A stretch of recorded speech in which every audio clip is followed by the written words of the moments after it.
quais foram os processos mais difíceis, né, até hoje, que você entende na sua caminhada de fé? Como você disse, Deus foi te dando palavras, foi não saber o plano completo lá na frente, domar a tua ansiedade, ou discernir o teu tempo de estudos mesmo, de se preparar. Como que foi esse processo? Eu acredito honestamente que o mais difícil do meu chamado seja a parte de você lidar com o outro, com a expectativa do outro. É muito fácil a gente se perder. É muito fácil, porque no início você está carregando uma mensagem certa. Uma mensagem, às vezes, que é dura, uma mensagem que é da parte de Deus, que é uma mensagem que tem sentido. Daqui a pouco a estação muda e você começa a ser aplaudida por uma mensagem e às vezes você vai continuar naquela mesma mensagem que você acha que se o homem está aplaudindo, o homem está gostando, Deus está naquilo ali. E não necessariamente. Né? Nem tudo que está exposto está aprovado. Essa coisa de a voz do povo é a voz de Deus, mentira. Não é. Na maioria das vezes é até o contrário. Então eu acredito que esse desafio de você se autoexaminar constantemente e você não ser movida nem pela crítica, nem pelo aplauso, é o meu desafio diário. É todos os dias acordar e falar, Espírito Santo, talvez ontem a mensagem que eu estava pregando fosse apropriada, talvez hoje já não seja mais. Porque aquilo que ontem talvez fosse um morrer da minha carne para a tua glória, hoje já seja uma glória própria, porque já não é mais um morrer. Porque tem isso, às vezes a gente entra numa mensagem para a glória de Deus, mas ela passa a ser confortável com o tempo, você quer ficar a vida toda naquilo dali. E as pessoas querem que você continue, as pessoas criam uma expectativa. E é muito difícil, porque uma coisa é uma pessoa do mundo falar contra você, porque você entende o que essa pessoa vive. Mas o meu chamado se move muito em um lugar difícil, porque eu nem sou plenamente amada por instituições, nem sou plenamente amada pelo mundo. Eu acredito que esse é o desafio de toda pessoa que busca ser bíblica. Porque você quer ser idolatrada, seja extremista. Você quer que o mundo te ame, seja extremista para o lado do mundo. Você quer que o sistema religioso te ame, seja extremista para o lado religioso. Mas você quer ser bíblico, você vai para a cruz. E você não vai ser crucificado somente pelo mundo, mas vai ser pelo sistema religioso. Então, essa busca de equilíbrio e de não levar para o pessoal, né? E de entender que, no fim das contas, que Deus seja glorificado, que ninguém tem que acreditar em mim. Sabe? A gente pensa, às vezes, a gente leva pro coração, porque fulano não... Gente, mas ninguém tem que acreditar. Eu chego em lugares em que eu falo assim, Deus, ainda bem, já cansei de chegar a pregar e falar assim, menina, não dava nada por você. Eu falo, glória a Deus. É assim que eu diminua e que ele cresça. E eu acho que o não querer caber em moldes. Porque as pessoas começam a querer fazer você caber dentro de moldes. Então, para você estar isso, tem que se vestir com esse estereótipo. Não é só uma veste que vai transmitir uma vida em santidade, uma vida... Não. Estou falando de preferências religiosas, que não tem a ver com decência, não estou falando de estereótipo. Você tem que se vestir assim, você tem que falar assim, você tem que ser assim. E a gente, às vezes, confunde isso com a voz de Deus. E toda vez a gente precisa se lembrar. Se lembrar que o sistema religioso é algo que a gente vai ter que lidar. A gente não vai jogar tudo lá para o inferno. Tem coisa boa no sistema religioso. Jesus transita, ele tem coisa dele ali. Mas o sistema religioso também não pode ser considerado a voz de Deus. Muitas vezes a nossa verdadeira vida espiritual vai nos custar nossa aparência espiritual. Porque muitas vezes no auge da nossa espiritualidade, assim como aconteceu com Ana, né? Quando ela vai e se derrama, o sacerdote, o sumo sacerdote fala, Ana, você está bêbada, e a mulher estava orando. Ela diz, não, meu Senhor, eu estou aqui derramando a minha alma. Então acredito que todos nós precisamos vigiar para ambos os lados, porque nós somos suscetíveis. E essa autoexaminação diária, esse processo, é muito desafiador. Porque eu aprendi a sempre suspeitar de mim mesmo. Quando alguém critica algo em mim, não é algo que eu falo assim, enviado do inferno. Não, porque às vezes o diabo é acusador, mas ele está acusando com razão. Pior que é. Então eu falo assim, peraí, antes, deixa eu ver o que essa pessoa está falando. Cara, é verdade. Talvez eu não esteja plenamente errada.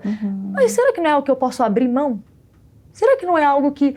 Então, isso de você crucificar a tua carne e suspeitar de você antes de querer sentenciar qualquer pessoa ao inferno, né?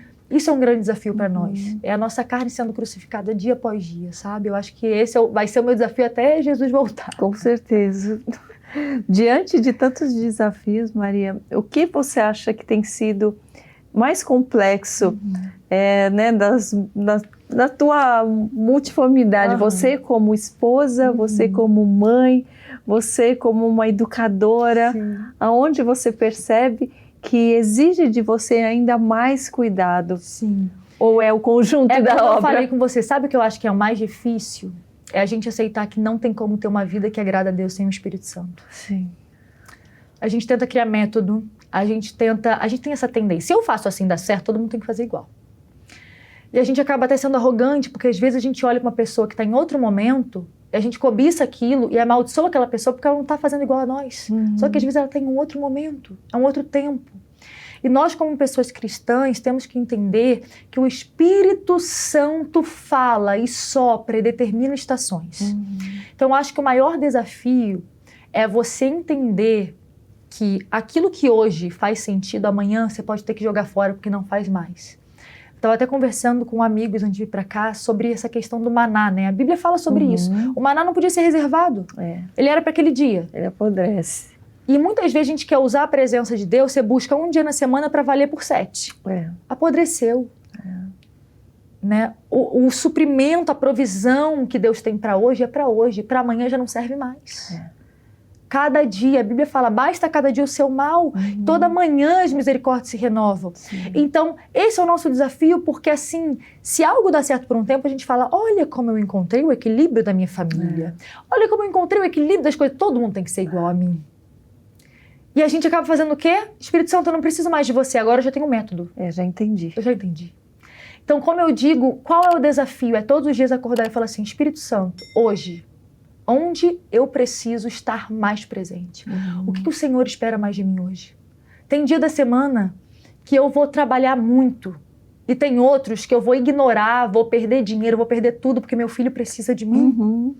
Então, eu costumo dizer que a gente tem que se atentar às demandas de Deus para a nossa vida. Então, acho que as prioridades bem estabelecidas, sabe? Bom, em primeiro lugar é a minha vida com Deus. Em segundo lugar é a minha família. Em terceiro lugar é o meu ministério. E ministério não é só, como eu disse, dentro da igreja. É o teu ofício, é o que Deus te entregou. E tem gente que coloca o ministério no lugar de Deus. E não é a mesma coisa. Eu trabalho estudando a palavra de Deus. Mas eu preciso ter um momento do meu dia onde eu vou buscar a Deus sem ser para entregar nada para ninguém. Só para eu entregar minha devoção a Ele, sabe? Então, eu acho que o desafio é como Paulo, quando ele chega em uma das igrejas, né, que ele passava ali para discipular, para ver como as pessoas estavam, ele chega e fala assim para aqueles homens, quando vocês creram, vocês receberam o Espírito Santo? E aqueles homens falaram assim, nunca nem sequer ouvimos falar. E a primeira coisa que ele fala é começar a explicar sobre quem era o Espírito Santo. E ela fala assim, então eu vou impor as mãos sobre vocês para que vocês recebam o Espírito Santo. Sabe qual é o desafio que eu vejo hoje? A gente quer criar métodos, a gente quer ser idolatrada, porque a gente tem um método, a gente faz, a gente acontece. E a gente tira das pessoas o necessário, que é, minha amada, você precisa conhecer o Espírito Santo. O que funciona na minha vida, de repente, não funciona na tua. A Bíblia é igual para todos, mas há direções e mecanismos diferentes e estações diferentes. Que se você não buscar o Espírito Santo, você vai se perder. O mais difícil da vida cristã hoje é que muitas pessoas querem viver a vida cristã sem Cristo, sem depender dele e sem o Espírito Santo. E Paulo nos ensina isso. Você não tem como ser cristão sem o Espírito Santo. Então é a gente falar assim, olha, você precisa do Espírito Santo. Ele, assim como ele fala comigo, ele vai falar com você, sabe? Se dedique a uma vida de jejum e oração, né? E ele vai falar com você. Então, esse é o desejo que eu tenho de falar para essas pessoas. Porque é muito fácil a gente vender um método, vender um curso. Olha, faça isso, nunca mais tua vida vai sair de ordem. Mas será que é todo mundo igual? Será que Deus tem a mesma coisa para todo mundo no mesmo tempo? Sim, sim. Você tem um curso, você tem o seu grupo. De como partiu, né, essa ideia e de que forma, já que não é uma caixinha, você também motiva as pessoas a buscarem, a encontrarem o próprio caminho. Quando eu criei o Bible Club, eu percebi... Como funciona, para quem não sabe? O Bible Club, né, é um clube de mulheres, onde eu não falo só sobre ensino bíblico, mas falo sobre temas. Temas que envolvem a vida da mulher. Só que acontece que eu comecei a ver que quando eu dava outros cursos de temas específicos, existia uma certa tendência à idolatria. Vamos supor, Maria, você vive isso porque você é uma pregadora. Isso não é para mim. Isso não é para mim. E isso gerava em mim uma sensação de incompetência. Porque eu falava, gente, eu estou fazendo com que as pessoas sintam algo que eu sentia quando eu estava num terreiro. Não é isso. Então, eu comecei a entender o seguinte, eu preciso mostrar para essas mulheres que é possível ter uma vida espiritual real, tendo uma rotina real. Hoje há múltiplas mulheres. A gente vê a mulher de Provérbios 31, ela reflete a realidade de várias mulheres. Ela negociava, ela trabalhava fora, mas ela também trabalhava em casa, ela dava ordem nas servas. E às vezes a gente tem se colocado sobre mulheres como a minha verdade é a verdade. Por quê? Porque se eu sou pregadora, todo mundo tem que viver igual. Se eu sou... E não! Então o meu objetivo com o Bible Club é ensinar essas mulheres que elas podem ter uma vida super corrida. Elas podem nunca pisar num púlpito, nunca pegar no microfone e ainda assim ter a mesma ou mais intimidade que eu tenho com Deus ou com qualquer outro ministro tem com Deus. Porque não é isso, né? Não é o altar ali, o momento do púlpito, não é o microfone. É o quanto Deus tem da tua vida, é o quanto Deus tem dos teus dias. E nós precisamos trazer a presença de Deus para o nosso dia, sabe? Deus não deseja nos ter só num domingo, Ele quer ter a gente de segunda a segunda. Então o Bible Club é essa realidade, porque eu vi muitas influenciadoras quando eu me converti, que você não sabe o que elas vivem. Você sabe o que elas pregam e é uma bênção, glória a Deus.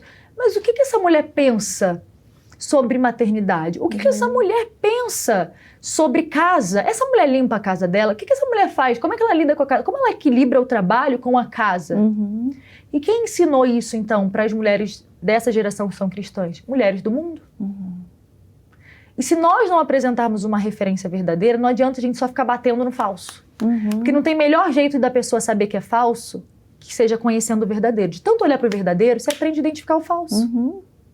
Então não adianta a gente só se levantar para falar contra o mundo. Se a gente não estiver disposta a ser humilde e mostrar assim, eu sou como você. E é assim que eu busco fazer. E talvez faça sentido para você fazer de um jeito semelhante. Então esse é o meu maior objetivo hoje. Mostrar no Bible Club, como que funciona? Elas se encontram semanalmente? É um curso com as aulas? O Bible Club funciona assim, ele é um clube de assinatura mensal. Eu gosto dessa liberdade que a pessoa entrou um mês, não quer mais, sai. Né? Ela fica livre, em nome de Jesus. Então ela entra ali, e quando ela entra já tem muitos conteúdos salvos ali. Né? Aulas sobre relacionamentos, aulas sobre cura das emoções, aulas sobre uma série de temas. Mas a gente tem uma programação mensal fixa, que é online. Qual é essa programação? Quais são esses encontros online? Um de um estudo bíblico de um livro em especial. Eu costumo ensinar, meu método de ensino é onde Jesus está nesse livro da Bíblia. Então a gente vai procurando Jesus de Gênesis a Apocalipse. Por que isso aqui está aqui? Como isso aqui vai apontar para Jesus? Esse é o meu principal objetivo nesse estudo bíblico.